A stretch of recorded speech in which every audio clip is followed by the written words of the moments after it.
Have you ever felt that changing yourself is just too hard? Maybe you've tried to start exercising, eat healthier, wake up early, or learn a new language, only to give up after a few days of enthusiasm? If that sounds familiar, the problem might not be you, but your approach. Instead of aiming for drastic changes, what if you started with actions so tiny, so easy that you couldn't say no? In his powerful book, Tiny Habits, Stanford professor BJ Fogg introduces a radically simple idea. Big changes come from small actions, repeated consistently in the right way.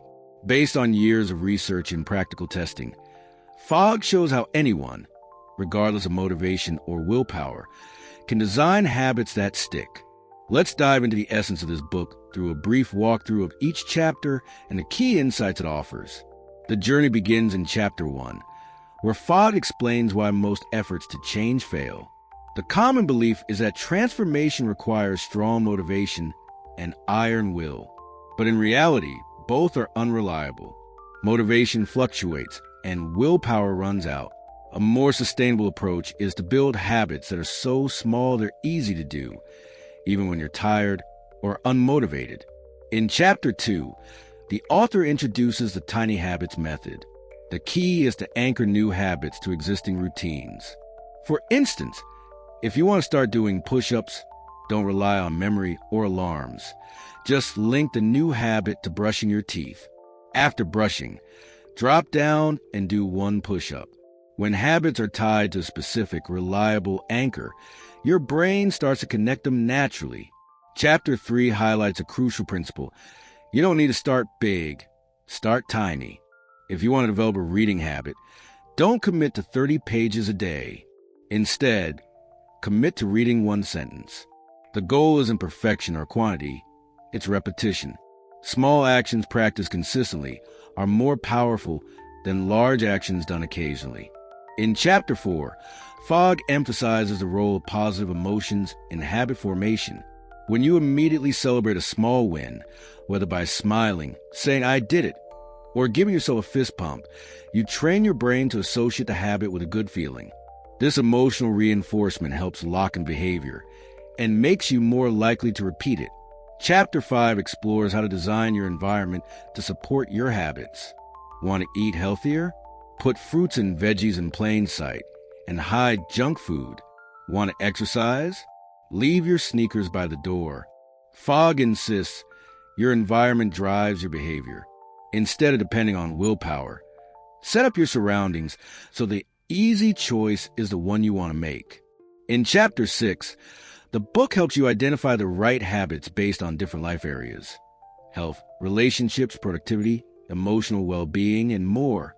You'll learn how to brainstorm and organize small behaviors that align with your personal goals. By focusing on meaningful areas, you create a sense of purpose behind each habit. Chapter 7 presents the core formula of the Tiny Habits method: anchor, behavior, celebration. That means link a new habit to something you already do, the anchor. Perform the tiny behavior, e.g. one deep breath, one kind word, and immediately celebrate it to create a feeling of success. For example, after I make coffee, anchor, I'll write one thing I'm grateful for, behavior, then smile and say, "Nice job." Celebration. In Chapter 8, Fogg discusses how to build habit chains, where one small habit naturally leads to another. Once a habit becomes automatic, you can stack another habit on top. For instance, after tidying your desk, you might meditate for 1 minute.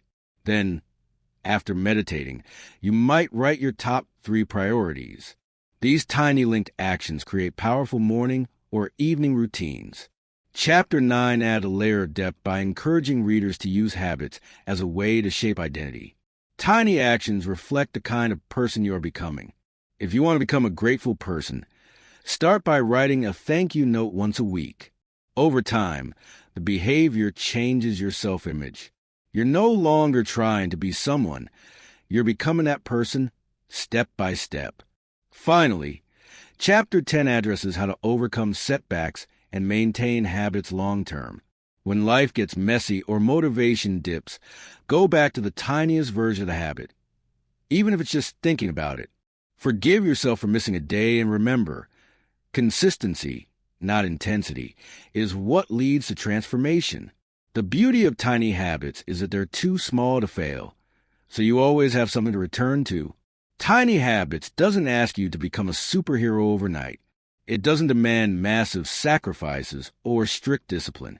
Instead, it invites you to take small, doable steps so easy that you can do them even on your worst days. These small wins build momentum, confidence, and most importantly, identity. The core message of the book is this: you don't need to be perfect to start. You just need to start tiny enough that you can't fail. With patience and repetition, those tiny actions compound into real, lasting change. You don't climb the mountain in one leap. You take one small step again and again until the view changes.